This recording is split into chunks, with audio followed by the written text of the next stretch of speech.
So one of the interesting features with the Dyson Gen 5 Detect cordless vacuum is that it has a built-in crevice tool. It's called the crevice and dusting tool.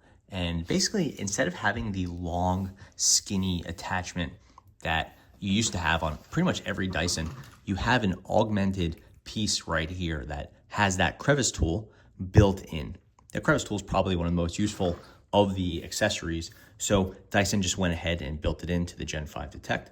And you could see the vacuums that have it because in addition to the gray release button, there'll be a red wand button. Obviously, you could always remove the wand entirely, just like that, and there's no accessory here. Or you can use the crevice tool. To do that, you actually push the red button, the tool expands, the bottom releases, and now this part is here. Now you have a crevice tool with this sort of dusting attachment to it. You can see what it looks like, just like that. It's not quite as skinny as it used to be, unfortunately, but you can add a crevice tool to this one if you want. Dyson sells them. You could use it from a previous vacuum, or you can go ahead and buy the light up one that everyone loves so much. So here is the tool. You can remove it if you want, but typically it's left in place at this point.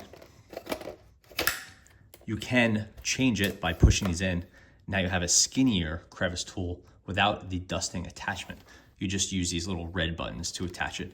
And now you can get into your couch or anything like that. You can push this back. Now you have the dusting attachment, works pretty well.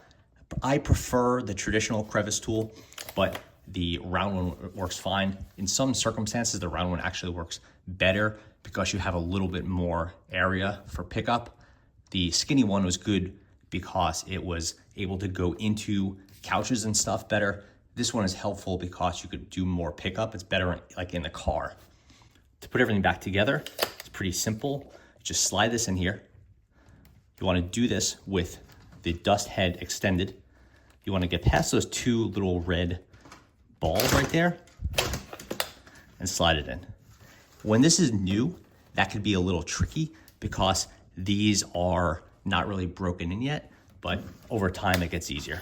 See that again. There you go. So that's how you use the built-in crevice tool on your Dyson Gen 5 Detect cordless vacuum. Thanks for watching.